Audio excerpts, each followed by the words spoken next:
children of darkness, we're friends of moon and stars. Now you are one of us.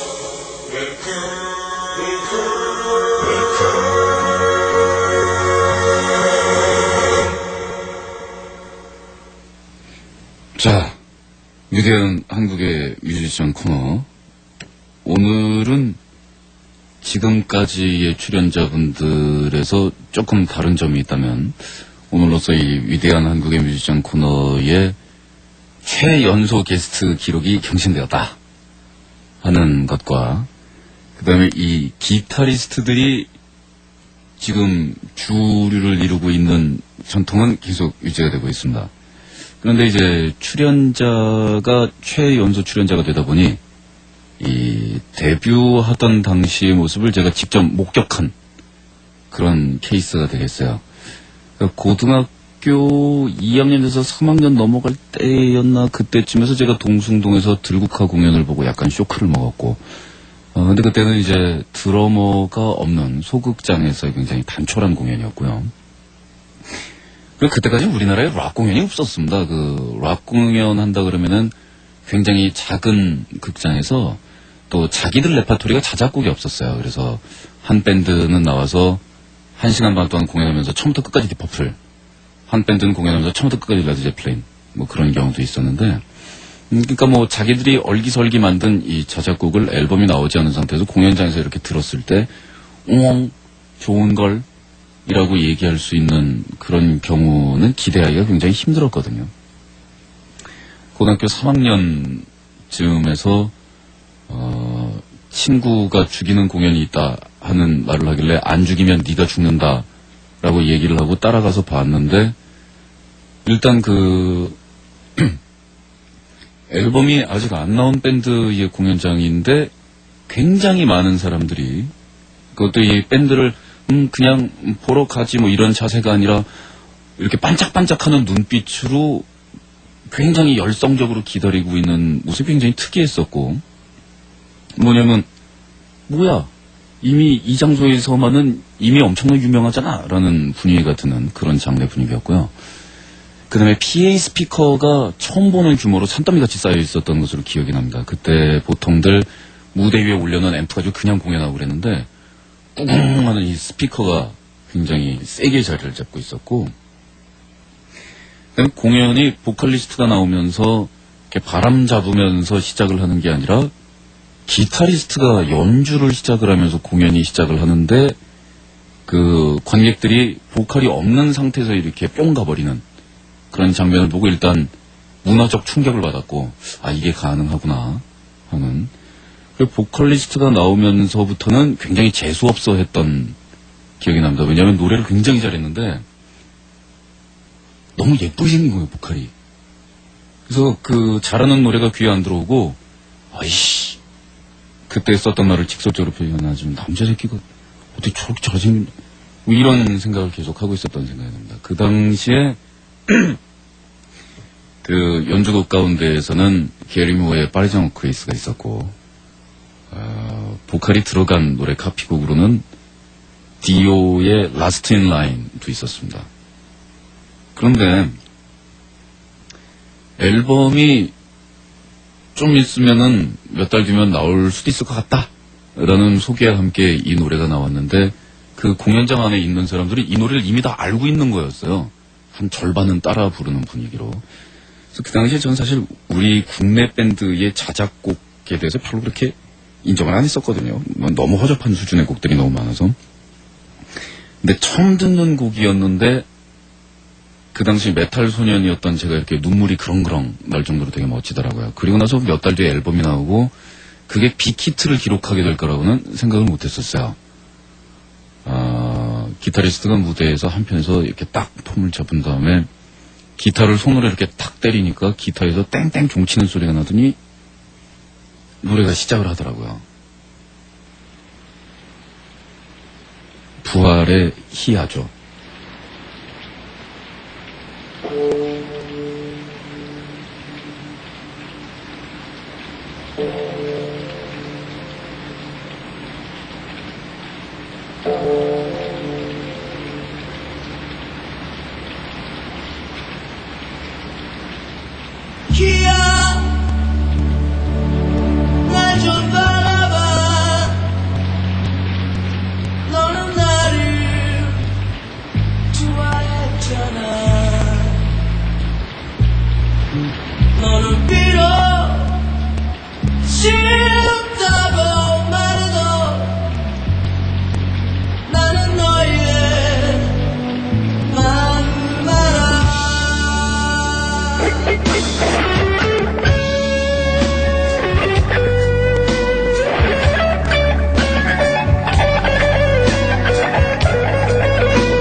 네, 부활의 희야를 들었습니다. 오늘의 게스트는 부활의 기타리스트인 김태원 씨인데요. 게스트랑 얘기하다 중간에 광고 나가면 김태니까 그냥 먼저 나갈게요. 자, 제가 반 농담 삼아서 최연소 출연자라고 제가 말씀드리는데 부활의 기타리스트 김태원 씨 나오셨습니다. 어서 오세요. 안녕하세요. 반갑습니다. 네. 예. 얼굴은 많이 좋아지신 것 같아요. 좋아졌어요? 예. 네, 감사합니다. 신해철 씨도 많이 좋아지신 것 같아요. 예, 저는 마누라 가수 안 할 거냐 그래가지고 살을 좀 뺐더니. 아, 그래요? 아, 너무 보기 좋은데, 지금. 예, 감사합니다. 예. 한간에 믿지 못할 그 소식통에 의하면은 AP통신 이 통신원이랑 기자들이 술술하던데 예. 김태호 씨 술 끊었다는 얘기가. 아, 제가 술을 끊었어요. 제가 중간이 잘 안 돼요, 성격이. 그러니까 이렇게 적당히가 안 되고, 하면 하고 말면 말아야 되는 또 그런. 아주, 좀, 살기 힘든 어떤 상황입니다. 인생을. 그래서 술이 좀 과했었어요, 한 7년간. 그래서 술을 완전히 끊고, 새롭게 또 다시 또 내추럴한 그런 기분으로 또 하고 있습니다. 예. 이야, 그게 가능하군요. 그건 가능하죠. 예. 아니, 김태훈 씨가 술을 끊었다면, 예. 교회 나가시면 나가서 간증 같은 거 하고, 막 이렇게 예. 사람들 막 울면서, 봐라, 이렇게 됐다, 막 이런 거 해야 되는 수준 아니에요. 그런 종류가 제가 많아요. 저 같은 경우는 다이어트도 거의 한 30kg를 뺐고, 근데 빼는 방법에 있어서 좀 비참했기 때문에, 어떤 간증이나 이런 걸 못한다는 거지. 사실은 그런 게 많죠, 제 개인적으로. 예. 30kg를 어떤 다이어트로 그러니까 그거는 말씀드리기가 좀, 누가 흉내내도 안 되는 거고, 상당히 자신과의 아주 비참한 싸움입니다, 사실은. 페인 다이어트군요, 말 붙이자면. 그렇다고 봐야지. 권장할 건 못 된다는 거예요. 네. 좀 전에 시작을 하면서 부활이 유명해지기 직전에 그 공연의 모습을 말씀드렸었는데. 시해철 씨 말씀하셨는데 제가 잠시 1985년도로 그냥 돌아간 듯한 그 장소에 제가 있는 듯한 그런 시간이었어요. 아주 설명을 너무 잘해 주셔갖고 너무 좋았습니다. 그때가 그러니까 제 인생에서 굉장히 중요한 쇼크를 먹었던 날이거든요. 영원히 잊을 수가 없는 날인데 한국일보에 있는 공연장이었었어요. 한국일보죠. 예, 맞습니다. 예. 그때 김태원 씨가 기타를 파리장 오케스트라로 연주했는데 그랬죠. 왜 우리 기타 치는 사람들이나 음악하는 사람들 사이에서도 심지어는 김태원 씨 선배분들도 그런 말씀하시잖아요. 파리장 오케스트라 그거는 어쨌든 게리모어보다 태원이가 잘 쳐라고 얘기하는 노래 아니에요. 근데 그 당시에는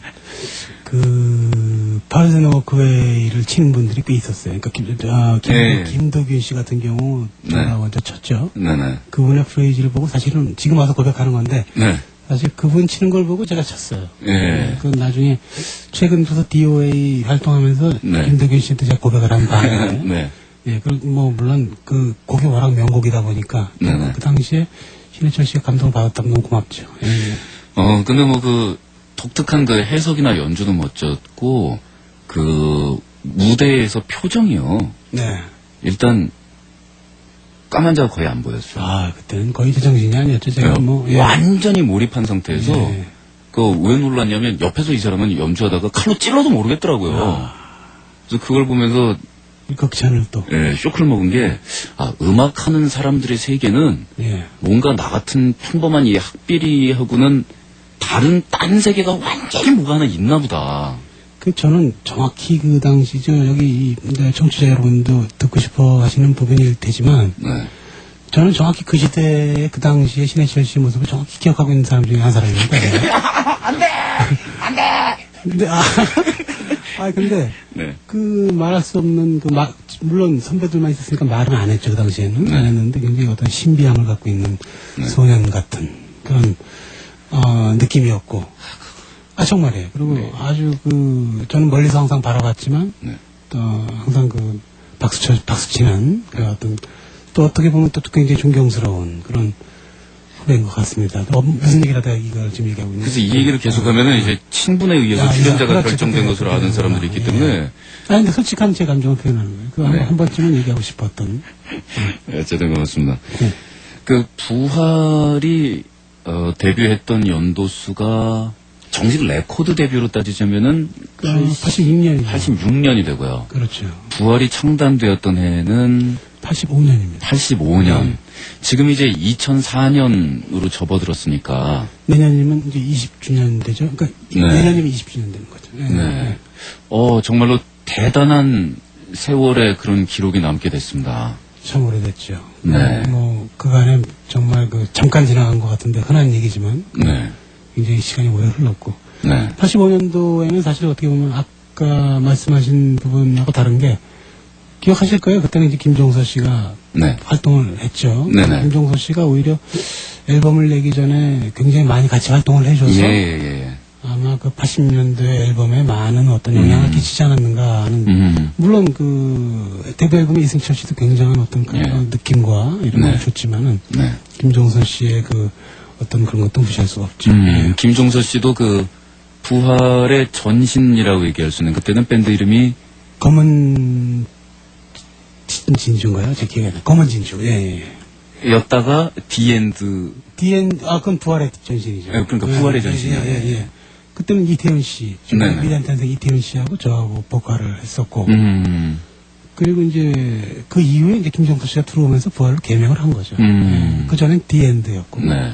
그러니까 레코드 데뷔로는 보컬이 이승철 씨지만 팀 창단의 제1기 보컬리스트는 김종서 씨가 됩니다. 그것도 그렇지만 사실은 보컬리스트의 영향만큼 그 당시 드러머의 그 황태선 씨나 기타리스트 이지용 씨, 또 현재 활동하시는 김병찬 씨 이런 분들의 그 모든 힘이 에너지가 포함이 돼 있다고 봐야겠죠. 근데 이제 우리나라는 이제 정서상 표면에 나와 있는 분들을 보통 이제 기준으로 삼는데 사실은 굉장히 그 20%씩의 어떤 에너지를 준 겁니다. 그 김병찬 씨는 이제 굴지의 레코드 프로듀서로 지금 아주 많은 밴드들을 제작하는 활동들을 하시고 계시죠. 놀라운 일이죠. 부활의 초창기 그 당시 시대에서부터 이제 소위 우리나라의 헤비메탈 4인방이라고 이야기하는 그 시대가 시작이 되는데 그게 부활, 신하위, 백두산, H2O. 그렇죠. 어떻게 보면은 우리나라 밴드들의 그 황금기 중에 하나였다라고 이야기할 수도 있을 것 같아요. 어떻게 보면은 그룹 음악 하는 사람들의 가장 행복했던 시기가 아니었는가. 그 메이저권에도 진출을 했었고 거의 팀 음악이 거의 다 주류를 하는 그런 느낌이었고 또 마치 실질적으로는 서로 사이가 안 좋지는 않았지만 남들이 볼 때는 굉장히 경쟁적인 듯한 어떤 그런 이슈도 보여줬고 대단했죠 그 경쟁 구도라는 거는. 맞습니다. 아주 80년대를 회상해 볼 때 가장 행복해요 사실은. 그룹 음악으로 볼 때 그 당시에 무수한 같이 협연한 공연과 너무 아름다운 시절이었다. 그러니까 네 팀이 되니까 이제 독자적인 세력권이 완전히 하나가 형성이 되어서 그 당시로서는 굉장히 힘들었던 페스티벌식의 공연들을 요 네 팀이 주최를 한다든가. 그렇죠. 이런 것들이 가능했던 것 같고. 그렇죠. 그 네 팀의 어떤 라이벌 의식 가운데서도 백두산은 이제 약간 선배급이 되고요. 그렇죠. 멤버분들이. 그렇죠. 그 다음에 H2O는 약간 음악 컬러가 달랐고. 미국에서 오셨었죠. 교포 그룹 성향이 좀 짙었고. 그렇죠. 그 가운데서도 부활하고 신하위의 대립이 제일 첨예했었던 것 같아요. 어차피 저희는 아시다시피 고등학교 때부터 기타를 중학교 때부터 쳤지만 활동을 고등학교 때 했잖아요. 근데 그때 스쿨 밴드들이 굉장히 기세력이 굉장히 심했는데 그때도 신대철이라는 이름은 사실 강남 쪽에 하셨으니까 넘볼 수 없는 사실 선망의 대상이라고 할까요? 언젠간 만나고 싶은 그런 어떤 느낌의 소유자였어요. 제가 개인적으로 가끔 얘기하지만 신대철 씨하고 강인봉 씨하고 벌거숭이 하셨던 강인봉 씨하고 일찍 데뷔하신 분들이에요. 강수현 씨 이런 분들이 같은 나이 또래에서 스타로 돼 있던 굉장히 선망의 대상들이었죠.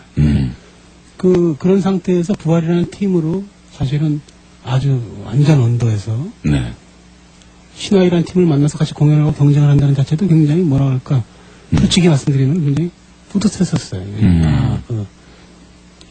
지금 와서 얘기하면 본심은 그렇습니다. 저 사람하고 이제 드디어 뭔가 경쟁을 하는구나. 옛날에는 바라만 봤는데 솔직한 고백입니다. 예. 저랑 송면 씨 얘기거든요. 아, 비슷합니까? 송면 씨는 고등학생 때부터 아주 강남권을 휩쓸면서 기타를 잘 치던 그런 친구였고. 해초 씨는 강북권인가요? 예, 저는 강북권이니까, 도봉구 미아동이니까. 우리 또 강북. 은평구와 도봉구의 그 강북에 참 그 아픔이 있죠. 그것도 굉장히 또 강북이 또 아름다운 추억이 많죠. 네. 그럼 남쪽으로 내려가니까 근데 악기들도 좋더라고요. 85년도에 평양극관에서 신화역 협연을 한 적이 있어요, 잠깐. 그때 그 당시 신대철 씨가 비시리치라는 기타를 들고 와서요. 네, 아주 여러 사람 거품 물고 그거 보기만 봐도 아주 뒤집어졌었습니다, 그 기타. 그거는 보는 순간 그냥 바로, 그건 거기서 기가 죽는 거예요. 예, 비시리치 기타 참 선망의 대상이었죠. 이건 약간 번개 모양이었는데, 지금도 기억나는데. 지금도 그 얘기를 가끔 하면서 웃습니다, 둘이. 네네. 그 안에 디스토션 유니트가 내장된 기타였습니다. 그렇죠. 이펙트 자체도 굉장히 화려했죠. 저희야 이렇게 하나 둘 놓고 썼지만 그런 아주 재밌는 얘기죠. 네. 4인방 시절에 TV로 이제 진출을 하면서 부활 같은 경우에 이제 희야 같은 발라드 곡뿐만 아니라 사실은 신하위가 나가서 메탈을 연주하는 것도 가능했던 시대였어요. 그렇죠. 크게 라디오를 켜고 임재범 씨 그 앞에는 촛불이어라. 사실 지금 와서 또 회상해 보면은 희야라는 곡으로 데뷔를 하면서 많은 질타를 또 받았던 기억도 있어요. 그러니까 과연 저 음악이 과연 락인가?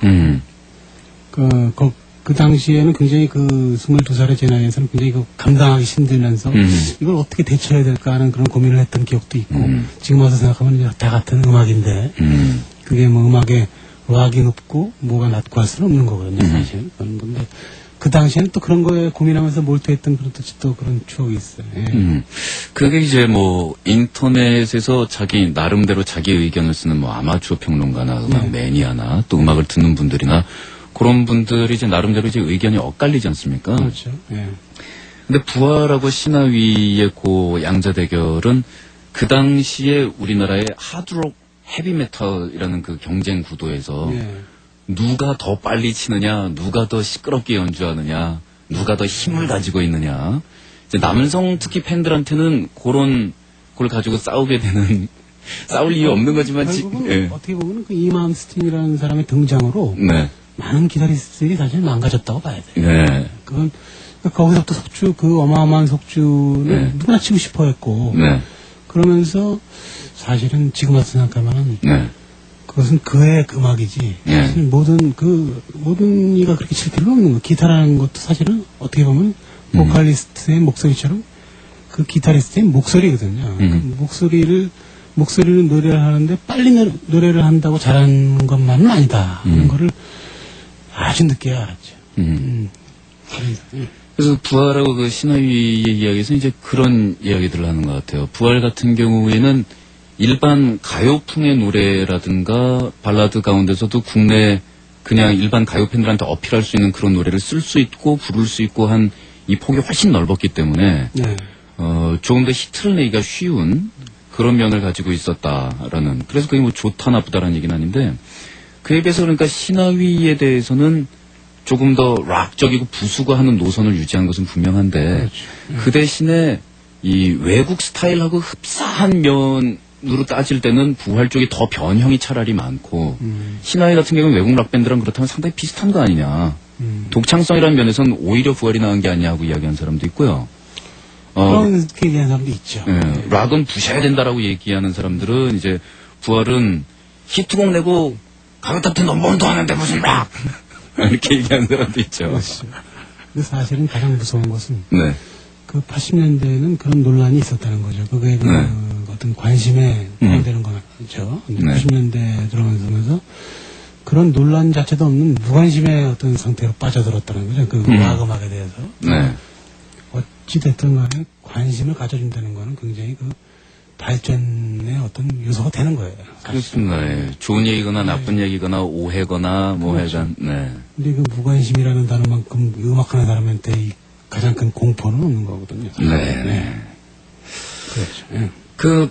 부활의 지금까지 역사를 보면은 긴 것도 물론 대단히 깁니다만 얼룩덜룩해요. 그러니까 산전수전 굴곡의 정말 살벌한 역사입니다, 이게. 천국과 지옥을 그냥 몇 번 왔다 갔다 했죠. 네. 일단 중간에는 팀이 완전히 활동을 중단하고 네. 이 간판이 완전히 내려갔다가 그게 이제 89년도에 네. 그 이승철 씨가 이제 솔로 선언을 하면서 네. 그러면서 이제 팀이 사실은 해체된 게 아닌데 네. 해체로 이제 기사가 났죠. 음. 근데 그것도 뭐 이제 와서는 얘기할 수 있는 거지만 뭐냐면 어떤 보컬이 나갔다고 해서 그 팀이 해체될 이유는 사실은 없는 거예요. 네네. 근데 너무 그 우리나라 그 스타일이 네. 보컬이 없어지면 그 그룹은 없는 것이 아니냐고 하는 걸 주입을 시키는 그 주입으로 인해서 그 뮤지션이 겁을 먹고 점점 작아지면서 사라져버리는 예. 그런 형태의 어떤 그룹이 지금도 사실 유지되고 있거든요. 사실 보컬 위주의. 네. 89년도에 그 어쨌든 간에 어떤 뭐 사연이 있던 간에 이승철 씨 탈퇴로 사실은 부활은 해체 아닌 해체가 됐던 것이 사실이죠. 그때 또 그러고 나서 김태현 씨가 부활 이름을 유지하면서 보컬리스트를 교체해서 녹음을 한 것이 아니라 게임이라는 다른 밴드의 이름을 썼기 때문에 그렇죠. 팬들로서는 완전히 해산으로 받아들여졌던 것 같아요. 그것은 제가 뭐 방송에서는 할 수 없는 네. 제가 그 당시에 부활이라는 네임을 쓸 수 없도록 어떤 것이 있었어요. 근데 자세히 말은 못하고 뭐 그런 당시 상황이군요. 그것을 제가 받아들이고 해결할 만한 어떤 나이가 아니었어요. 네. 그걸 믿어야 되는 상황이었고 네. 그것도 뭐 지금 와서 생각하면 또 발전에 좋은 계기였다고 생각합니다. 자, 이제 1집 앨범이 나와서 희야가 히트를 했고, 그리고 백두산과 신화위와 H2O 다른 팀들도 다 각계 약진을 하고 있는 그 와중에, 이제 2라운드 승부로, 그렇죠. 2집들 간에 대혈전이 또 벌어지는데, 그 당시 무슨 무협지 같았어요. 완전 무협지죠. 무협지 스타일이고, 이 집 같은 경우는 리멤버라는 제목으로 앨범을 냈는데, 네. 그 앨범을 내고 차트에 4곡이 올라갔어요. 한꺼번에. 그래서 더, 희야보다 더 좋은 어떤 그런 느낌을 받았는 와중에 불미스러운 어떤 사건이 생기고, 그러면서, 앨범이 사실은 알려지지 않은 듯한 그런, 앨범입니다. 이 리멤버라는 앨범이. 네. 사실 제 개인적으로는 가장 애착이 가는 앨범인데, 많이 소장하고 계신 분이 많이 없으실 거예요. 네. 예. 그, 부활의 2집, 네. 또 그렇거니와 신앙이도 2집, 그 다음에 백두산도 2집이 각각 퀄리티가 정말 놀랍도록 올라갔었습니다. 그렇죠. 예. 그 각 밴드들이 데뷔 앨범에서 다 힘든 녹음을 경험하고 나서 네. 알고 배우고 그렇죠. 2집에서부터는 퀄리티가 확 올라갔는데 그렇다면 가끔은 이런 아쉬움을 생각해야 될 때도 있어요. 만일 이 4인방이 네. 다 맥이 안 끊기고 4집, 5집을 계속 내면서 내 팀이 계속 활동을 했더라면 네. 우리나라 대중음악의 현재의 모습은 어떻게 변해 있겠느냐. 그러면 정확히 지금 뭐 튜브나 뭐 일본에서 지금 들어오지 않습니까? 네. 어떤 형태의 그 선후배들이 다 존재하는 네. 그런 어떤 가요계의 형태가 돼 있겠죠. 네. 그러면서 또 굉장히 그 30, 40대도 충분히 음악을 공연을 갈 수 있고 예. 그 TV도 또 TV 라이브도 또 충분히 기다리면서 볼 수 있고 하는 그런 형태가 되는 건데 사실은 아까도 제가 말씀드렸지만은 어느 정도의 시기가 되면은 뮤지션들을 갖다가 압박을 한다는 거죠. 분위기로. 이렇게. 이제는 좀 이렇게 물러나야 되지 않게 되는 걸 말은 하지 않지만 분위기로 몰고 가는 형태로 왔다는 거죠. 그래서 자기가 자기 스스로 무너져서 결국은 뭐 어떤 사이드 생활 그런 데서 노래를 하고 이런 형태로 계속 그렇게 만들어져 온 거라고 저는 생각을 해요. 그러니까 존재했다면은 정확히 우리나라에도 롤링스톤스가 있는 거고 뭐 다 존재하는 거죠. 뭐 그렇게 봐야 되겠죠. 자, 그렇게 해서 그 앨범의 완성도를 극대화시키면서 굉장히 야심차게 나왔던 부활의 두 번째 앨범이었습니다. 그 가운데에서 회상이라는 노래가 대중적으로는 가장 히트를 했었고요. 제일 알려졌죠. 그러면. 네, 회상 1 그리고 김태현 씨가 노래를 불렀던 회상 3. 는 이순철 씨가 이제 마지막 콘서트로 리마이크해서 더 알려졌죠. 네네. 네. 그 제목이 바뀌면서 이제 그 곡도 나중에 빅히트를 기록을 했었습니다. 그리고 지금 보내드릴 노래는 그 앨범에 수록되어 있는 천국에서라는 곡인데, 당시로서는 어마어마한 길이인 11분의 런닝타임을 가지고 있는 노래였어요. 그 가장 그런 스타일의 음악을 한번 해보고 싶었던 네. 그 와중에 또 그 당시에 뭐 극장에서 제가 아마데우스라는 영화를 봤어요. 네네. 모차르트 영화인데 그 영화를 보고 너무 감동을 받아서 네. 그 레퀴엠이라는 그 미완성 곡이죠. 네. 그 곡을 편곡을 해보자 하는 생각을 옮긴 거죠. 그래서 중간에 물론 그 이순천 씨가 이제 부르는 부분은 이제 자작곡이지만 네. 앞뒤를 전부 레퀴엠의 그 어떤 그런 주요 테마들을 엮어서 네. 10분 정도 되는 천국에서라는 제목으로 발표했던 곡입니다. 네. 그래서 우리나라의 그 아트록 혹은 프로그레시브 록의 역사는 뭐 거의 이 계보 자체가 존재하지 않는 반국인데 이 노래는 분류하자면은 프로그레시브 록 혹은 프로그레시브 메탈 계열로 분류되지 않습니까? 예, 좀 만들어주세요. 저는 뭐 잘 모르겠으니까 이름을 하나 지어주세요. 네, 아주 대단히 높은 완성도하고 섬세한 그 편곡, 아주 복잡한 이 변화를 가지고 있었던 노래인데 그런 스타일을 굉장히 좋아했어요, 제가. 네. 이 노래가 나왔을 때 인터넷이 좀 활성화가 돼 있었으면은 굉장히 좀 재밌었을 거라고 생각하는데 그 당시에는 라디오에 안 나오거나 신문에서 막 이렇게 떠들어주지 않으면은 몰랐죠. 그냥 묻히는 그런 분위기였었어요. 인터넷이 있었다면 뭐 달랐겠죠. 자, 부활의 2집 앨범에서 천국에서입니다.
떠나가는 슬픈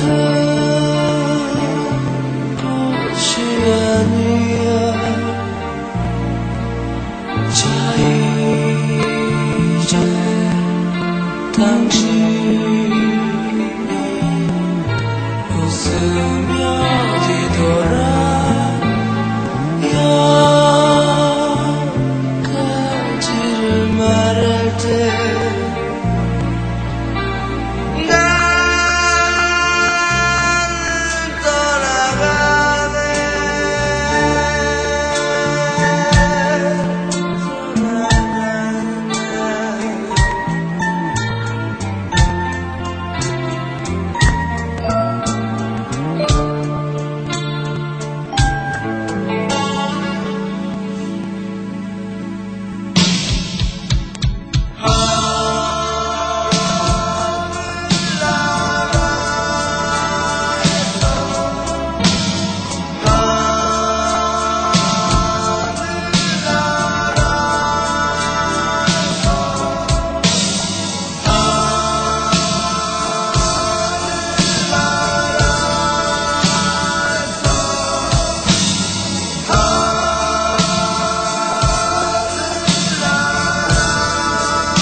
바쁘셨겠어요.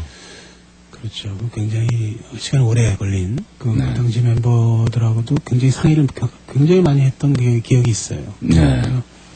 또 그 당시에는 지금처럼 녹음 프로를 이렇게 뭐 프리하게 쓸 수도 없는 상황이었기 때문에 거의 합주라고 봐야 되죠.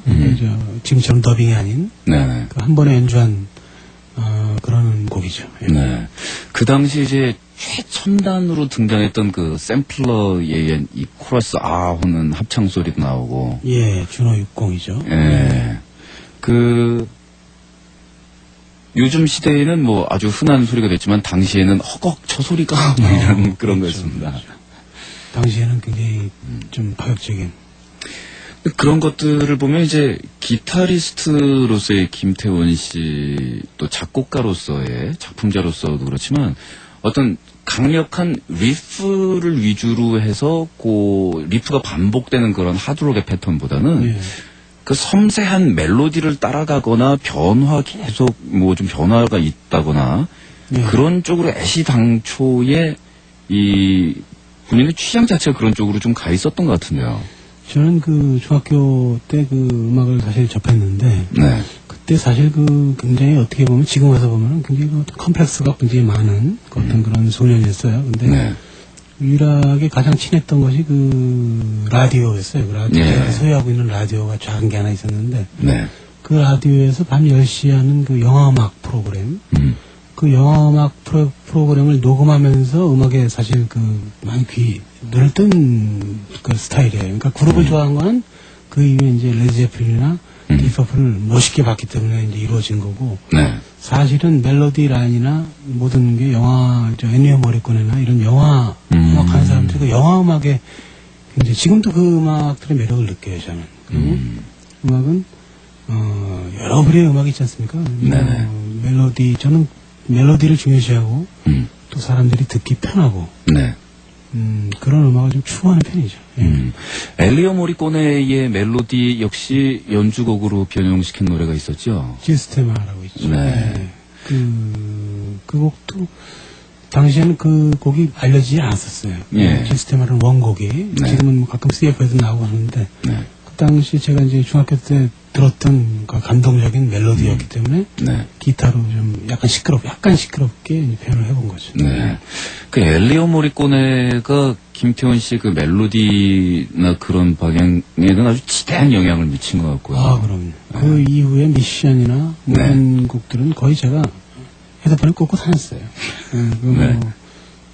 기억하시겠지만 제가 한때 설악산을 또 많이 갔지 않습니까? 그때도 거의 그 설악산에서 산중에서 엔니오 모리코네의 그 음악을 들으면서 사물을 바라보고 뭐 그런 걸 좋아했어요. 네. 산중에서 엘리오 모리코네의 음악을 들으면서 구상에 잠긴다. 그렇죠. 라고 하면은 이제 후배들을 볼 때 멋있는 건데 여자친구 입장에서는 피곤하잖아요. 남자친구가 그러면. 고생 많이 했죠. 아실 거예요. 예. 그 두 분이서 연애만 몇 년 하셨죠? 이제 2월 7일이 네. 돌아오는 2월 7일이 20주년 되는 날입니다. 네. 그러니까 결혼 생활까지 다 포함해서 만난 지 20주년. 만나서 20주년. 예. 그러니까 결혼하신 지는 10년이요. 10년. 네, 그러니까 10년 연애에서 결혼하시고 지금까지 10년 동안 이제 그렇죠. 같이 가정을 이루고 사셨습니다. 예. 뭐 부부가 아니라 남매나 무슨 뭐 저 피부치 수준일 것 같아요. 그러면. 거의 뭐 나이가 같기 때문에 네. 친구 같아요. 친구인데 없는 상황을 상상할 수 없는 그런 친구라고 할까요? 네. 뭐 그런 사이죠. 예. 자, 그 현실에 있는 사람 가운데서 가장 영향을 많이 미친 분은 부인일 것 같고. 그렇죠. 네.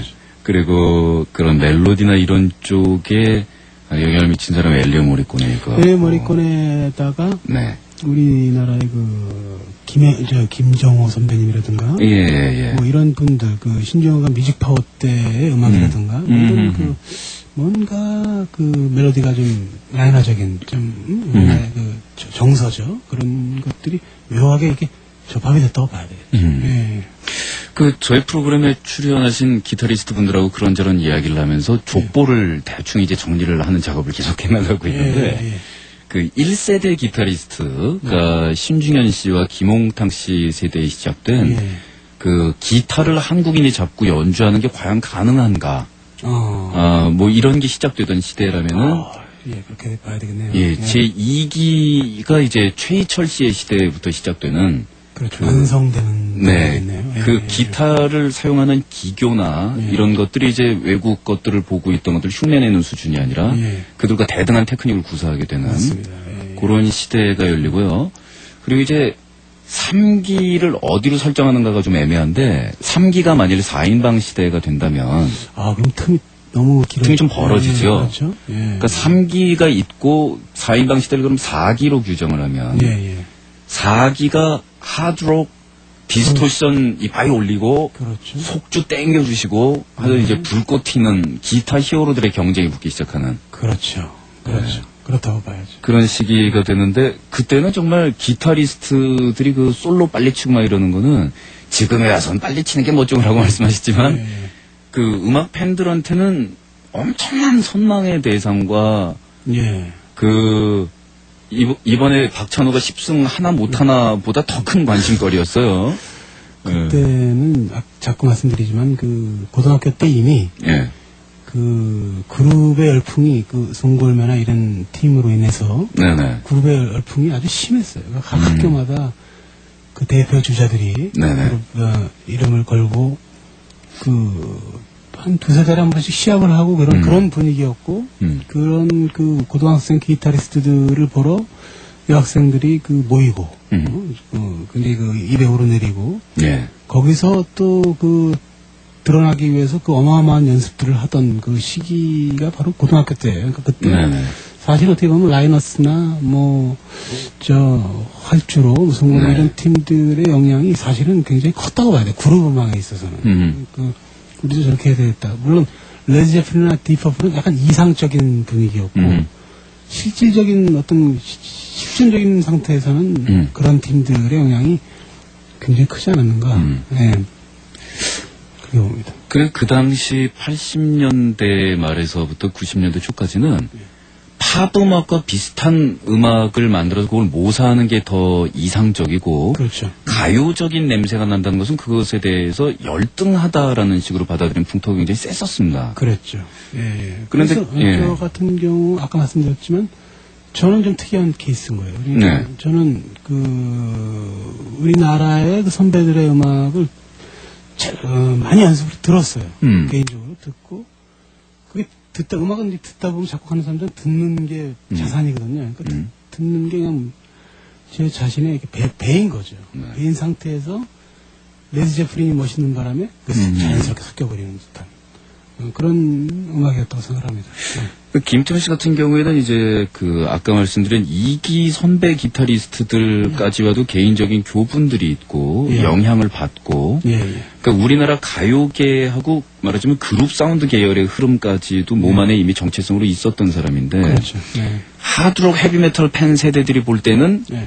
저 사람은 헤비메탈 세대인데 배신하고 히트치려고 가요곡을 만든다. 그렇게 보세요. 그리고 오해를 살 소지가 굉장히 다분했던 것 같아요. 예, 그건 뭐 충분히 있을 수 있는 일이고요. 사실은 저는 개인적으로 그렇습니다. 음악이라는 게 여러 가지 음악이 있어야 돼요. 예, 그 한 부류의 한 컬러의 음악이 아름답다고 해서 모두 다 그 컬러를 한다면은 그것은 음악계로서는 후진국이라고 봐야 되는 거예요. 여러 가지 장르의 여러 가지 컬러의 색깔들이 항상 존재하고 있어야 된다고 생각합니다. 그 중에 저희는 하나의 색깔이지 네. 또 그렇게 받아주셨으면 좋겠고 또 그룹 음악이 너무 또 어렵지 않다는 어떤 다리 역할도 저희가 했으면 좋겠어요. 네. 그런 입장도 되고 또 뭐 그런 입장이죠. 그렇게 생각해보면 그때부터 또 지금까지도 신하위하고 부활은 경쟁 관계가 아니라 서로 보완 관계가 아닌가 하는 생각이 들 때가 어떻게 보면 있어요. 그렇게 봐야 되는 거죠. 근데 사실은 경쟁 관계라고 할 때 더 재미가 있죠. 그쵸, 그래도 재밌긴 하죠. 상대방이 볼 때는 이거 네. 그렇게 갔던 것 같아요. 기타리스트로서 가장 영향을 준 기타리스트나 또 그 가장 쇼크를 먹었던 그 순간 이런 것들이 기억이 나세요? 저는 실질적으로 이태원 라이브 클럽이라는 클럽에서 네. 이중산이라는 기타리스트가 직접 치는 거를 직접 본 때가 가장 충격적이었던 것 같아요. 그러니까 그 당시 그분이 빛과 어둠이란 네임으로 네. 이중산과 빛과 어둠이죠. 그 팀으로 활동하셨는데 위셔 카머겐을 하시는데 네네. 물론 그 프레이즈 어려운 프레이즈는 아니지 않습니까? 네. 복잡하진 않은데 그 감정의 몰입이 네. 거의 비디오에서만 보던 거를 그러니까 직접 본 거죠.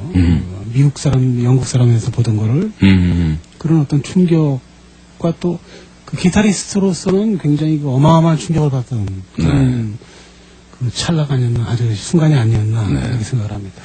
참 이 음악계 강호 무림에서 이중산 씨 하면은 그 무관의 제왕 아닙니까? 도인이라고 보셔야죠. 네, 도인. 참 그 알게 모르게 후배들한테 참 엄청난 영향력을 행사를 하셨네요. 그렇죠. 지금도 네. 자주 나타나시는 분이 아니시니까 네. 또 원하신다면 볼 수 있는 그런 또 묘한 또 특성을 갖고 있는 분이시거든요. 그분이. 네네.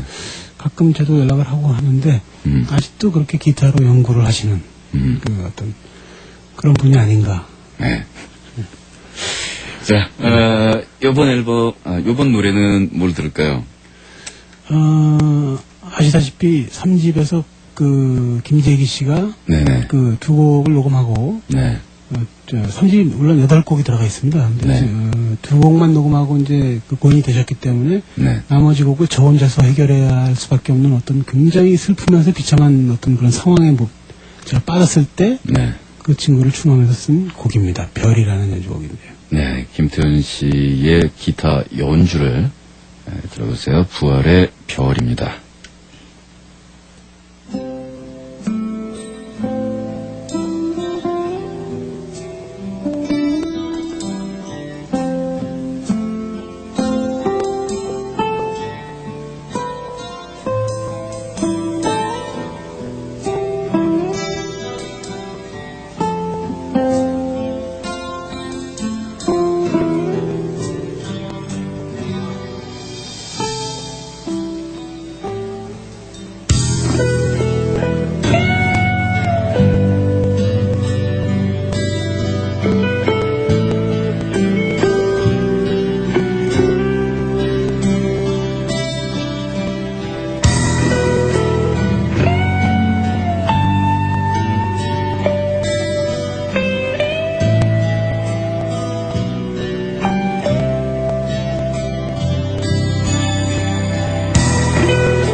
children of darkness, we're friends of moon and stars. Now you are one of us.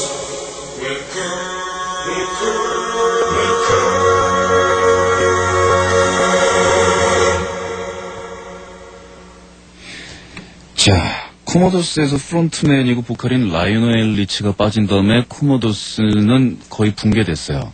벤 에일런에서 데이비드 로스가 빠지고 난 다음에 벤 에일런은 보컬리스트를 교체해서 살아남았습니다. 밴드들이 이제 경우에 따라서 그 부침이 경우에 따라 다 틀린데 우리나라는 유독 보컬리스트가 교체되고 난 다음에 성공적인 행보를 한 밴드가 극히 희귀합니다, 사실은. 거의 확률이 희박하죠. 네. 네, 굉장히 슬픈 현실이죠, 사실은. 네. 자꾸 말씀드리지만, 보통 멤버가 4인조나 5인조일 경우에는, 네.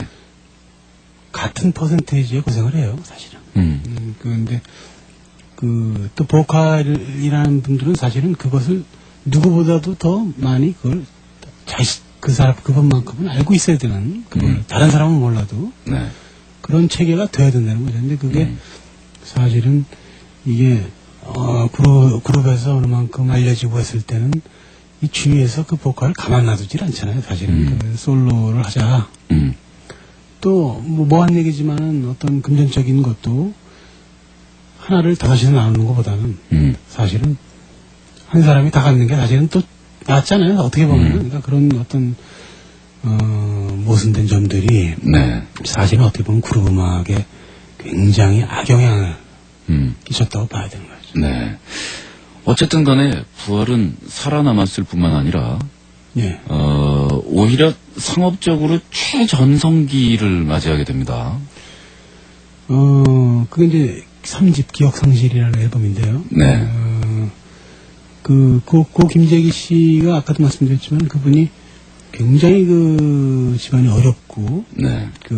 그런 분이었어요, 사실은. 음악으로서 집안을 일으키고자 하는 꿈이 강했던, 저 또한 그 당시에 좌절된 굉장히 네.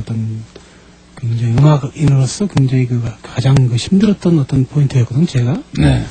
그런 두 사람이 만나서 만들었던 앨범이죠, 사실은 그 앨범이. 네. 물론 그 앨범이 그렇게 한 80만 장 정도 판매가 올렸는데, 네.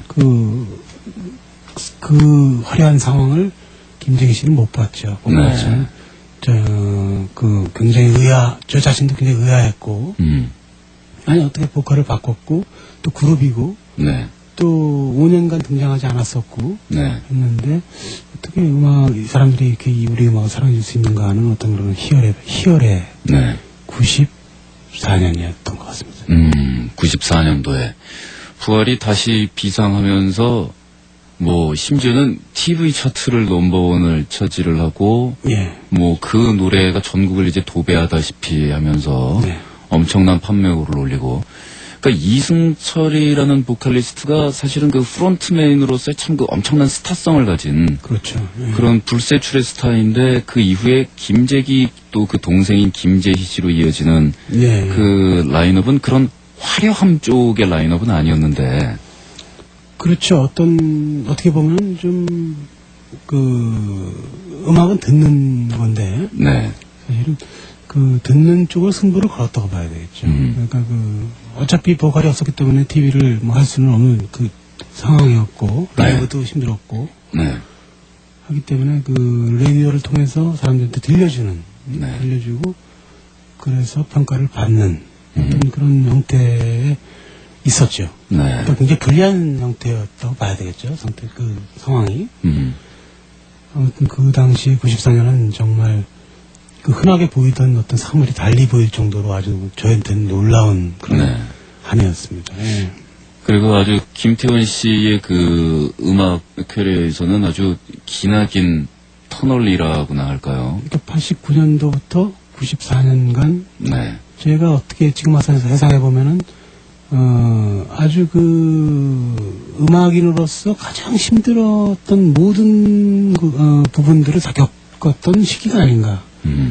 한간에는 그 당시에는 어쩌면 죽을 수도 있다는 그 정도로 위험한 정도의 정신적인 네. 상황에 제가 놓였던 기억이 납니다. 하지만 이제는 그 상태까지는 돌아갈 수가 없는 거고 이제는 그걸 회상할 수밖에 없는데 그때의 기억들을 지금도 가사로 많이 옮기고 있다는 것이 중요한 거죠.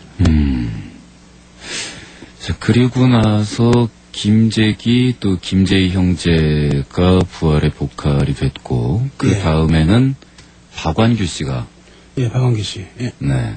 박완규 씨도 참 걸출한 보컬리스트였어요. 그게 이제 5집인데 네. 불의 발견이라는 제목으로 앨범을 냈고 네. 미군 부대 송탄 미군 부대 네. 쪽에서 활동을 하시던 분이었어요. 박완규 씨가. 근데 굉장히 그 카리스마가 있고 작은 체구인데 굉장히 파워 있는 네. 그런 소문을 듣고 제가 이제 가서 봤는데 레드 제플린의 블랙독을 부르는데 네. 이것은 흉내의 차원이 아니고 로버트 플랜트가 전화를 불렀을 때 저런 점이 좀 아쉬웠는데 하는 걸 보충한 듯한 예. 그런 정말 그런 감동을 제가 받았어요. 그래서 예. 그렇다면 제가 쓰는 스타일 곡은 약간 락 발라드 경향인데 저 친구가 락 발라드가 그 당시에는 지금은 물론 발라드 잘 부르시지만 그 당시에는 좀 안 맞을 것 같다 생각을 해서 아예 약간 빠른 템포의 곡을 썼던 게 론리 나잇이라는 곡이죠. 예. 그렇게 해서 보컬리스트가 계속 교체가 되면서도 예. 보컬은 오고 가도 팀은 계속 살아남고 잘 나가는 뭐 이런 이 우리나라 음악계에 없던 전통이 생겨나요. 하지만 제가 그 당시 89년도 이후에 혼자 그 5년 동안 생각했던 것은 네. 그런 것이 그렇게 되는 사람도 있어야 되지 않겠느냐. 그런 선배도 존재해야 되지 않겠냐는 것을 굉장히 생각을 제가 많이 했습니다. 사실은. 네. 그 보컬이 팀에 물론 굉장히 중요한 부분이지만 전체는 아니다. 증명하고 싶었던 어떤 기간이 아니었는가. 그래서 그것을 지금까지도 제가 목표를 향해서 가고 있는 중이고 네. 제 이후의 후배들도 어떤 보컬에 의해서 전체가 흔들리는 그런 형태는 되지 않기를 바라는 어떤 그런 선배이고 싶은 팀입니다. 저희 팀, 부활이라는 팀이. 예. 그 부활이 가지는 우리나라 대중음악사에 아주 여러 가지의 종류가 의미가 있겠지만 바로 그 공은 절대 빼놓을 수가 없을 것 같아요. 보컬리스트가 교체돼도 밴드가 흔들리지 않는 전통을 세웠다라는 것은 정말 대단한 사실 난공불락의 유세였거든요. 거기가. 그렇죠. 그건 뭐 굉장히 어려운 게임이었고 네. 그 사실 물론 뭐 쉽게 얘기해서 아니 뭐 아름다운 얘기지만은 그 사랑해 주신 분들이 계시기 때문에 물론 네. 가능한 거지만 네. 포기하지 않는 것도 굉장히 중요한 것 같아요. 그러니까 네. 위험에 처했을 때 힘들어서 못했다고 했다면은 부활은 90년대를 못 봤죠. 그 80년대에 막을 내렸을 겁니다. 네. 하지만 그 부활이라는 팀을 만들기 위해서 고생한 그 많은 사람들, 그 뭐 이태현 씨라든가 황태순 씨라든가 그 다 혼이 담겨 있는 그 팀인데 네. 그것을 어떻게 됐든 간에 그 당시에 제가 이렇게 맡아서 가고 있는 중인데 네. 제가 포기를 한다면 이것은 그냥 없어지는 거다는 그런 마음이 굉장히 강했죠. 네. 자, 지금 준비되어 있는 노래는 잡념에 관하여예요. 예, 이것은 4집에 있는 네. 지금 또 가모진이라는 네임으로 또 김재희 씨가 활동을 또 요새 네. 아주 음악이 좋더라고요. 그분이 참여했던 앨범이에요. 그래서 김재희 씨 동생이죠. 네. 그 잡념에 관하여라는 곡은 저것도 약간 대곡 스타일인데 네. 당시에는 굉장히 그 녹음 프로스로 치면 저 10분짜리 곡이 한 25% 정도? 프로스를 25% 정도 썼을 정도로 굉장히 심혈을 기울였던 곡입니다. 저 9분짜리 노래에 보통 앨범 하나 완전히 만드는 시간을 그냥 다 투입해버린 거예요. 그랬죠. 돈을 너무 많이 써서 좀 타격이 컸죠. 당시. 예. 네, 잡념에 관하여입니다.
잡념에 관하여였습니다.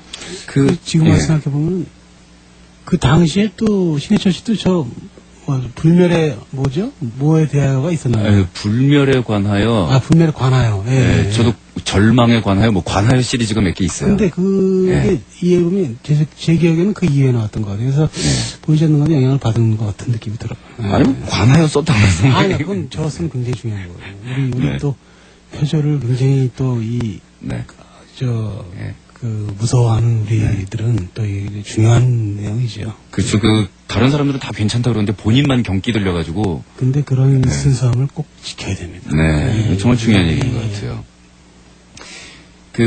워낙 특이한 멜로디들을 쓰시기 때문에 표절 문제로는 그렇게 고통을 안 받으실 걸로 생각하는 사람들이 많을 텐데. 사실은 어떤 음악을 좀 듣지는 않는 편이에요. 어떤 영향을 좀 받기 때문에. 네. 집중적으로 한 곡을 듣거나 하는 거는 피하죠. 네. 그런 지가 오래됐어요. 그리고 어떤 때는 멤버들하고 차 타고 부산을 가도 음악을 제가 있으면 안 틀어요. 그러니까 제가 음악 듣는 거 별로 안 좋아하기 때문에. 네. 그러니까 음악을 하는 걸 좋아하는데, 그리고 그런 것도 좀 필요하지 않겠는가. 집중적으로 듣는다는 건 약간 수상한 거죠. 네. 사실은 작곡가가. 그래서 사랑하면 할수록 이렇게 멜로디 쭉 나갈 때 이렇게 따라가 보면 참 신기한 걸 느끼게 되는 게, 네. 분명히 히트한 노래고, 멜로디가 참 착착 감기고 그러는데, 일반 발라드들 흔히 듣는 노래들 멜로디 가는 데에서 요만큼씩 비껴나 있어요. 예, 그렇죠. 예. 그래서 이렇게 자세히 보면 흔한 멜로디 아니고 되게 특이한데, 이렇게 쓱 들으면은 한 방에 이렇게 축 감기고. 예. 근데 그게 말이 쉽지. 그렇게 쓰기가 좀 더러운 거 아니야? 아주 희한망측한 노래 써라 그러면은, 그거는 써오는데, 완전 아방가르드 이상한 멜로디 쓰는 건 쓰는데, 어떻게 그렇게 멜로디가 나와요? 사실은 어떤 약간의 비슷함을 견딜 수가 없는 성격인 거죠. 그러니까 주로 좀 수정을 하는 작곡 스타일이에요, 저는. 그래서 초화를 잡고, 네. 그거고 수정하는, 계속 수정하고, 그래서 수정이 끝났을 때 2차로 다시 이제 쉬운 방향으로, 듣기 쉽게 또 수정을 해요. 다시 잘라내고 해서 한 곡을 완성하는 스타일입니다. 그래서, 약간이라도 비슷한 것을 견디지 못하는 아주, 약간 좀 피곤한 성격이라고 봐야 돼요. 예. 그러니까 한 방에 영감을 얻어서 확 갈기는 스타일이라기보다는. 그런 곡도 있지만, 그거야 그렇게 자주 떠오른다면 그게 얼마나 행복하겠습니까? 하지만 보통은 그렇지가 않죠. 모차르트 같은 분은 그러셨다고 그러는데, 네. 저는 한 번에 떠오르는 곡은 많지 않아요. 섬세하게 추격해서 이렇게 포위해가면서 수정해가면서. 그렇죠. 그렇게 하는군요. 녹음하실 때 스타일은 어떠세요? 녹음도 과거에는 굉장히 좀 보컬을 괴롭히는 사실 스타일이었는데, 근데 최근 들어서 바뀌었어요. 예. 그게 이제 이승철 씨 네버엔딩 네. 스토리 앨범부터 좀 바뀌었어요. 어떻게 보면 예.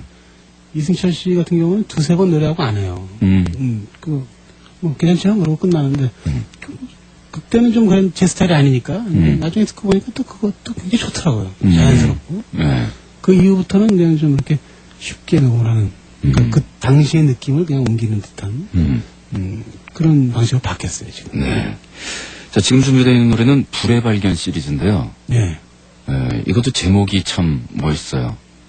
불의 발견은 어떤 박완기 씨에 어울린다고 생각을 했어요, 그 당시에는. 예. 어울렸다고 생각을 했고, 네. 5집 앨범 보면 전체적으로 다 스피드가 있습니다, 곡들이. 그리고 제가 항상 하던 스타일로 앨범에 7, 8분, 9분 대 곡이 하나씩은 들어가 있는 곡 중에 하나죠. 네. 그 불의 발견이라는 세 가지의 테마로 이루어져 있는 한 곡입니다. 네. 불의 발견이에요. 그 보컬리스트가 자주 그렇게 교체가 되면 사실 자주는 아니다. 워낙 역사기니까 자주 바뀐 것처럼 보이는데 그렇죠. 그렇다고 봐야죠. 한 보컬리스트가 제적했던 기간은 사실은 상당히들 길었어요. 그렇다고 봐야죠. 네. 근데 그 보컬리스트가 바뀌게 되면 보컬리스트에 맞춰서 팀의 사운드의 전체를 디자인을 수정한다든가 네. 보컬리스트에 맞는 새로운 컨셉트를 구상한다든가 혹은 팀에 맞도록 보컬리스트에게 변화를 요구한다든가 이런 프로듀서로서의 어떤 작업이 있었기 때문에 밴드하고 보컬리스트의 그런 매치가 될 텐데 그렇죠. 그런 것들은 어떻게 이루어졌나요? 그 세 가지가 절묘하게 좀 섞여 있다고 보시면 돼요. 그러니까 거의 50%는 보컬의 색깔에 맞추고 네. 한 20% 정도는 있던 그들의 선배들의 색깔을 섞고 왜냐면 그래야 부활의 색깔이 있을 테니까 뭐 그런 형태죠. 근데 거진 보컬에다 맞춰서 작곡을 하는 쪽이에요. 하기는 그 가입한 보컬리스트가 전 보컬리스트가 불렀던 노래도 공연장에서는 소화를 해야 되니까. 그렇죠. 근데 그게 팬들 입장에서는요. 굉장히 재밌어요. 그게 중요한 것 같아요. 그러니까 공연이라는 거는 1시간 반이든 2시간이든 일단 공연장에 들어와서 1초의 지루함도 있어서는 안 되는 겁니다. 관중이. 그 1시간 반을 영화를 본 듯한 느낌으로 밖을 나가야 돼요. 그게 되지 않으면 그 공연은 실패했다고 봐야 되거든요.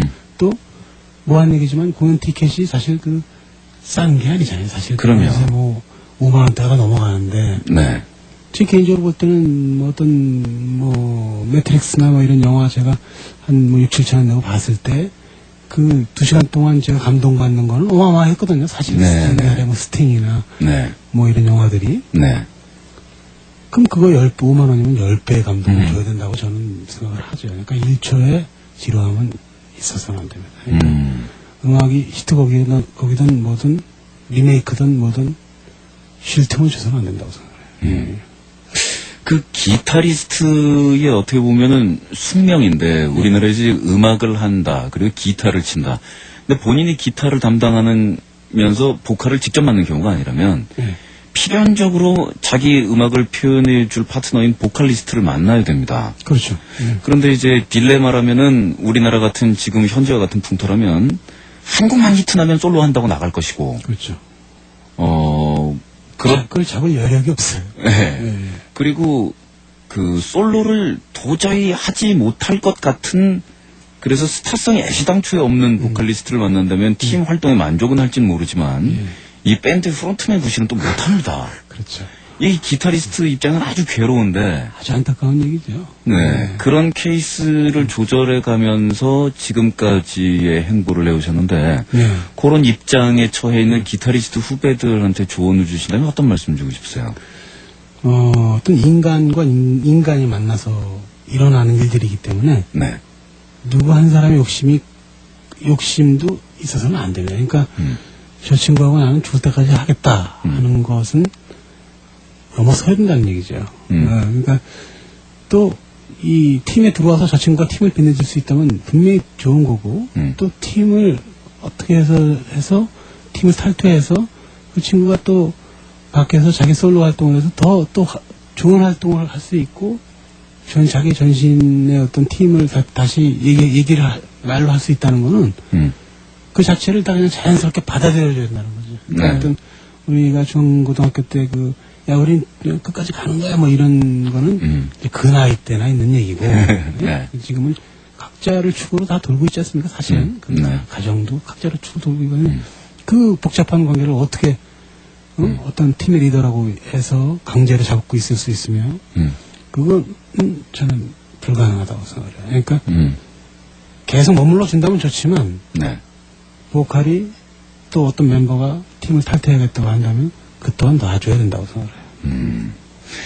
우리는 불하다 너무 그거에 집착하지 말고. 그렇죠. 그거 집착하면은 마음에 병 생기고 상처 있고 그거 굉장히 상처 크거든요. 믿었는데 뭐 이거 얘기 나오는 그거는 이미 20대쯤에서 끝나야 될 테마가 아닌가. 그렇답니다. 자, 불의 발견 시리즈 1, 2, 3 계속 나갈게요.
자, 불의 발견 시리즈 1, 2, 3를 다 들었어요.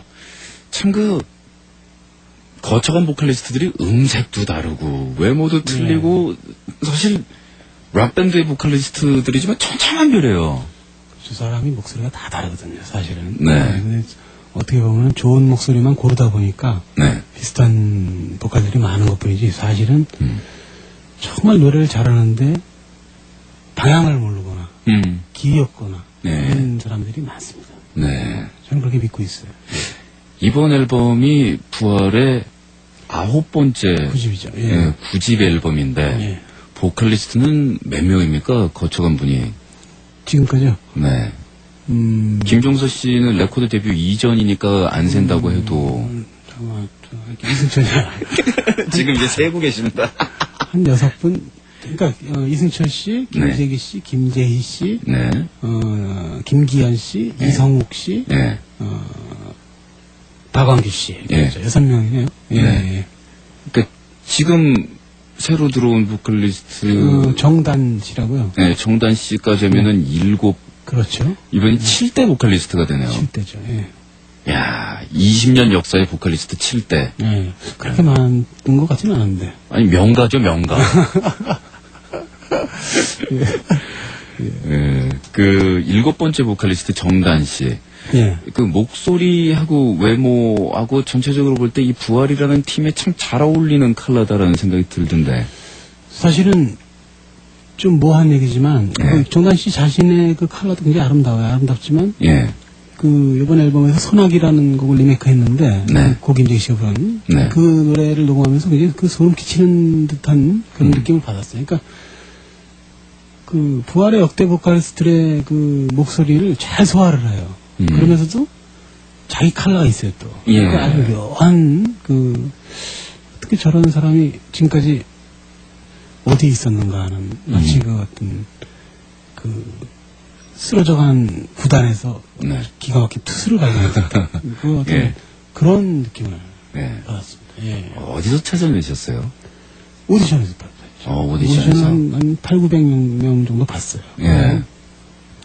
그 오디션은 결국 한 명도 건지지 못하고 직접 저희 베이시스트 서재혁 씨한테 이분이 정단 씨가 찾아갔다 그러더라고요. 그게 마지막 오디션이라고 봐야 되겠죠. 네. 그래서 뭐 보통은 데모 테이프를 틀거나 뭐 반주 물어보거나 뭐 이러는데 이분은 네. 통기타 하나를 들고 와서 그냥 역대 부활의 곡들을 다 그냥 차례 부르는. 오.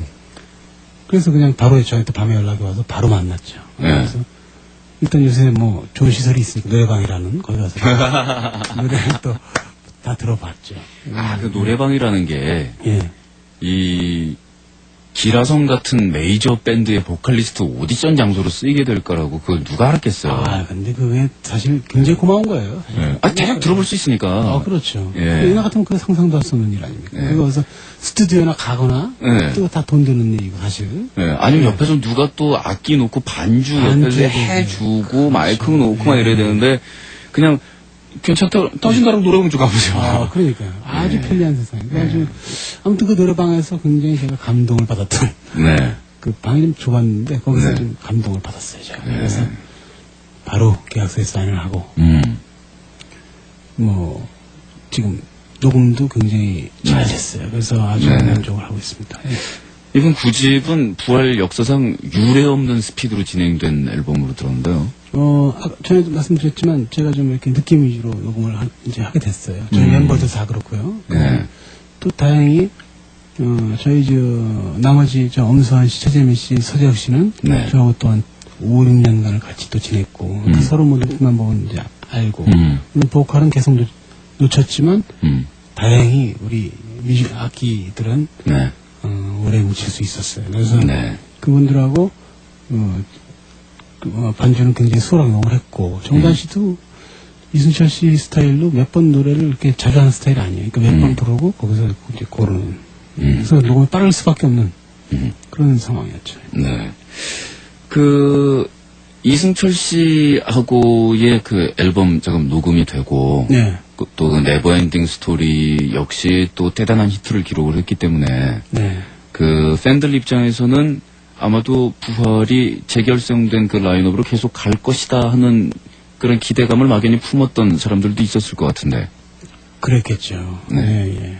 하지만 또 그것 또한 또 이승철 씨는 또 굉장히 오랜 동안 솔로 활동을 했고, 네. 그 기간 동안의 솔로 활동이라면은 또 굉장히 많은 또 이승철 씨 솔로의 그 매력을 갖고 있는 팬들이 많다고 봐야 되는 거죠. 사실 네. 그 부활도 그 나름대로 저희 팬들이 있고, 네.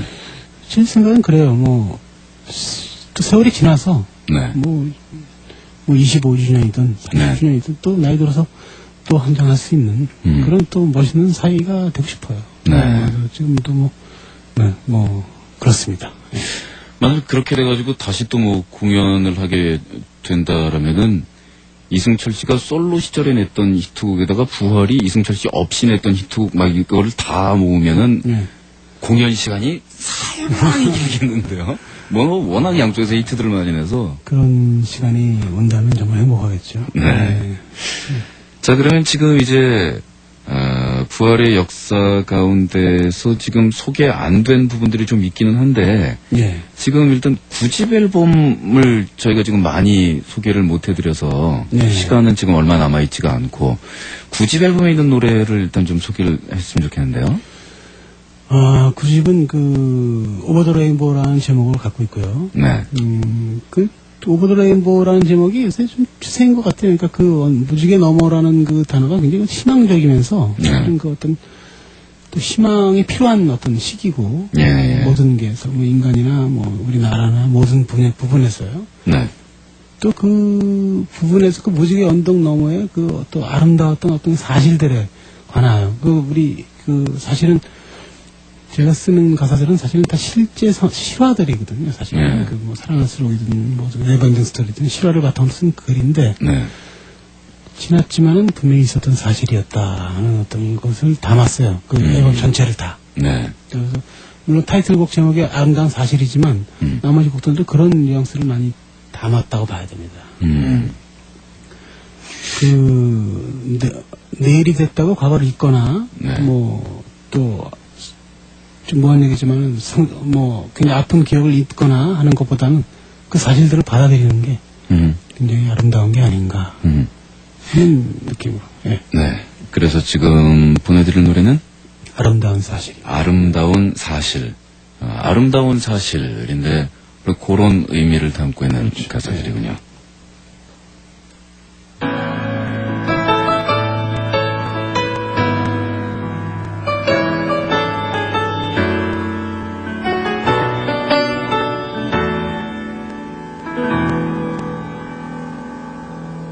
부탁해도 되니 너에게 기억이 부르는 날에 널 사랑하던 그 얘기를 다시 한번 들려줄 수 있게 잠들어 있는 날 보던 너와 내 꿈에 있던 너의 모습이 난 지워지지 않게 내 안에 간직해가야 기억이기에 멀어지는 너의 뒤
부활의 9집 앨범의 아름다운 사실이었습니다.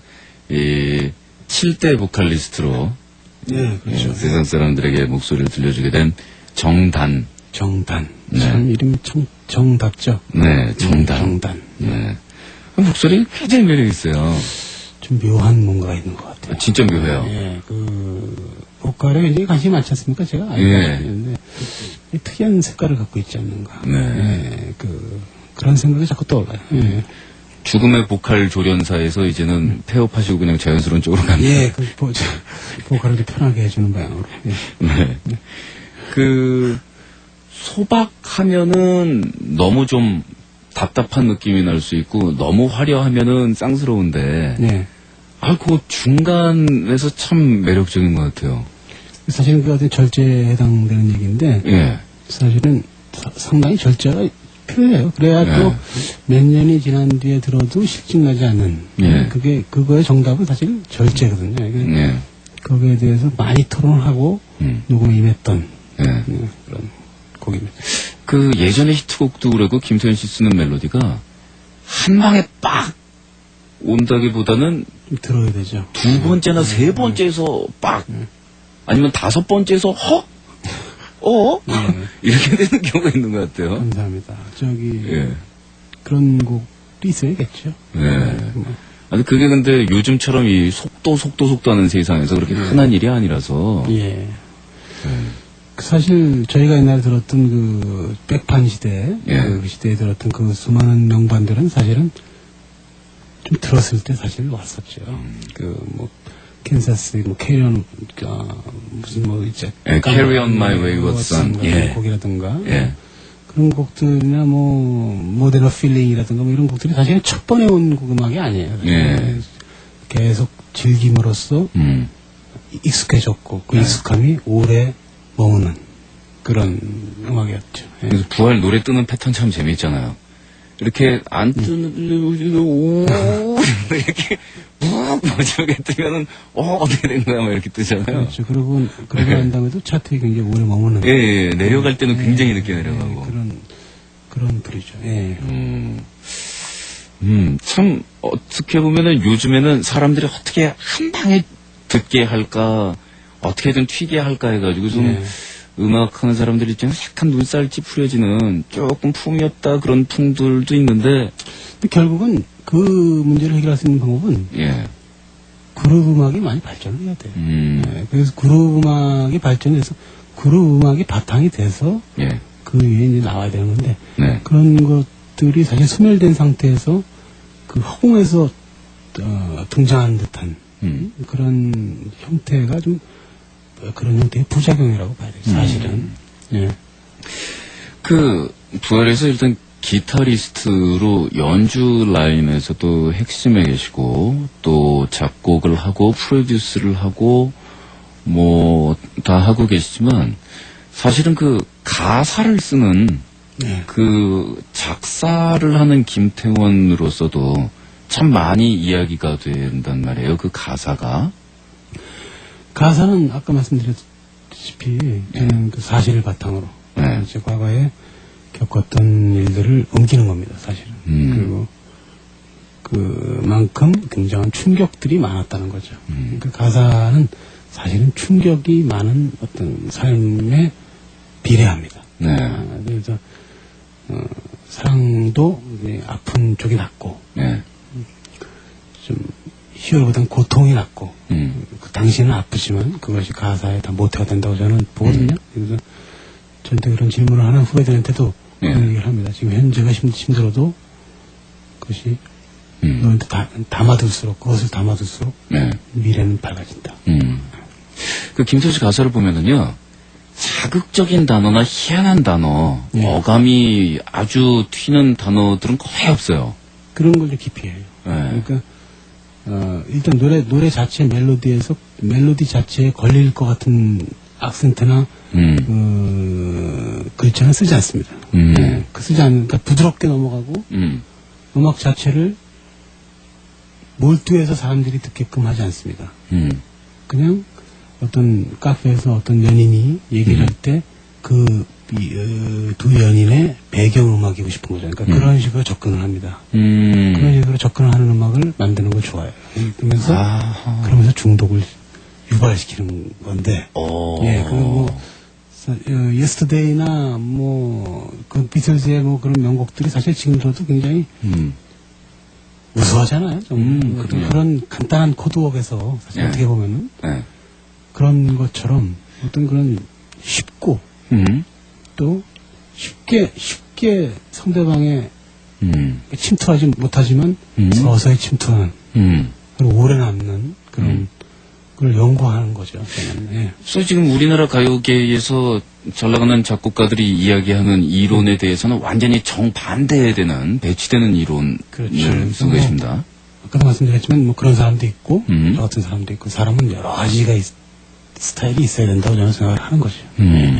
그분들은 또 그분 스타일대로 또 그런 게 있는 거고 또 어떻게 보면 나이트클럽 같은 데를 우연히 제가 갔습니다. 갔는데 거기서 정말 신나게 한번 스트레스를 풀고 싶어요. 그럼 거기에 필요한 분명한 음악이 있어야 되는 거고 또 헤비메탈 얼마 전에 저 클래시 공연을 잠깐 봤는데 거기 갔을 때는 또 그 열기가 또 정말 대단하더라고요. 그분 멘트가 아주 인상에서 남는데 안은찬 씨요? 예, 김가 않겠습니다. 즐기십시오. 나가는데 그 두 마디가 또 다른 어떤 세계를 저는 그것도 그런 거고 또 어떤 카페에서 예를 들어서 10년 전에 어떤 카페에서 들었던 음악 어떤 소녀가 들었던 음악인데 그 소녀를 만날 수 없지만 그 음악을 들었을 때 그 소녀를 또 올 수 있는 어떤 타임머신적인 음악도 존재하는 거고 그런 여러 방면의 음악이 있어야 되지 않겠느냐.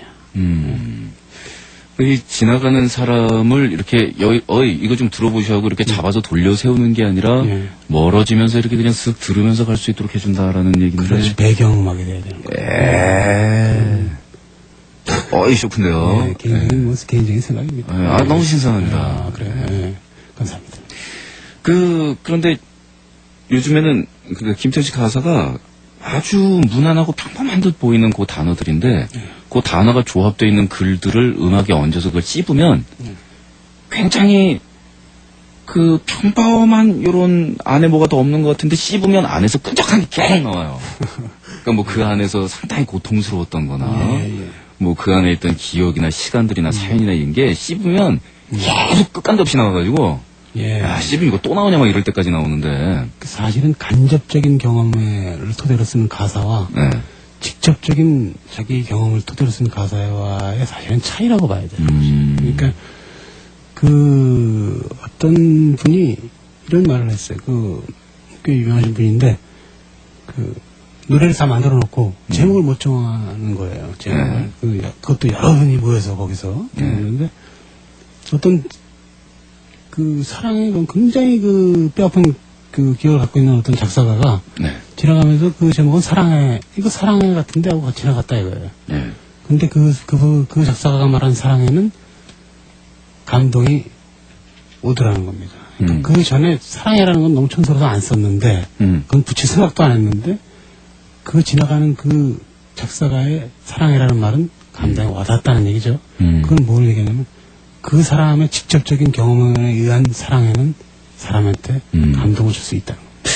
그러니까 음악을 듣는 사람한테 음악은 그렇게 배경음악이 될 수 있는 그러니까 가서 찔러서 갖다 꽂아 넣는 게 아니고 발라주면 지가 알아서 스며들어가는 이런 방법이지만 그 가사의 내용은 직접적인 자기 진짜 알고 있는 얘기를 쓴다. 하지만 그것을 굉장히 은유해서 굉장히 흔한 얘기처럼 쓰죠. 사실은. 하지만 그것을 남의 얘기인데. 그렇죠. 그렇게 쓰죠. 그런 얘기를 쓰지만 그런 경험을 사실은 어떻게 보면 우리 지하에 정도 되면은 마치 불타오르는 사랑을 다 잊어버린 듯한 여인 어떤 소녀의 창에서 커튼이 흔들리는 것 자체로도 설레이던 그 상황을 다 잊은 듯한 더 이상 그런 게 없는 듯한 느낌을 받지만 사실은 지금 무수한 사람들이 그런 사랑을 하고 있다는 거죠. 아니 멘트가 그 정도 되시는데 그 여자친구 10년 동안 사귀고 딴 데 안 보고 참 용하세요. 여자친구요? 제 와이프요? 결혼하시기 전에 10년 동안 여자친구 한 명에다가 딴 데도 눈 안 돌리고. 그거는 최소한의 매너죠. 그건 지켜야 돼. 아니, 멘트가 저 정도 터지면. 순수를 지켜야 되니까. 작업도 잘 됐을 것 같은데 말입니다. 아, 완전 춤이었어. 이건 뭐. 네. 춤이가 맞아야 하는 건데. 그 예전에 한 팬은 당신의 가사는 너무 어두워서 평상시에 어떤 생활을 하고 있는지 궁금하다. 그렇죠. 라는 편지를 남겼다고 저는 하는데. 일상이 굉장히 사실은 네. 굉장히 평범해요. 그리고 저는 또 이 소파에서 비디오 보는 거 좋아하고 네. 거의 집에서는 소파에 있는 시간이 많아요. 네. 1인용 소파, 제 개인 소파가 있는데 네. 그 한간에 어떤 제 후배는 저한테 그런 얘기 했습니다. 제가 다이어트 심하게 할 때 저 형이 만약에 죽는다면 소파에서 TV보다 굶어 죽었어. 다이어트 심하게 할 때. 그 정도로. 하지만 음악을 시작하면 또 거기에 몰두를 하죠. 네. 아, 오늘 정말 즐거운 시간이었어요. 김태훈 씨 너무나 어두워서 어떤 생각을 하는지 궁금하다라는 소녀에 대한 답이 기억이 나는데, 네. 오맨이나 엑소시스트를 만든 감독도 평상시에 공포에 쩔어서 사는 거 있진 않으니 걱정하지 말아라는. 정확한 얘기예요. 네, 대단했습니다. 자, 9집 앨범에서 지금 듣고 있는 노래는 파이란이에요. 파이란. 네. 베이시스트 서재혁 씨가 작곡한 곡이고요. 네네. 나름대로 굉장히 파격적인. 네. 네. 파이란의 그 영화인데, 네. 그 영화의 그 본인의 영화의 아름다움을 다 빼버리고, 실제 상황일 때 얼마나 신경이 나고 비참했을까 하는 거를 표현한 곡입니다. 네. 맞아요. 자, 오늘 2시간 동안 부활의 기타리스트 김태원 씨하고 이야기 나눠봤습니다. 9집 이후에 이제 공연 활동도 들어가시겠죠? 해야죠. 네네. 2월 말부터 투어 들어가고요. 네네.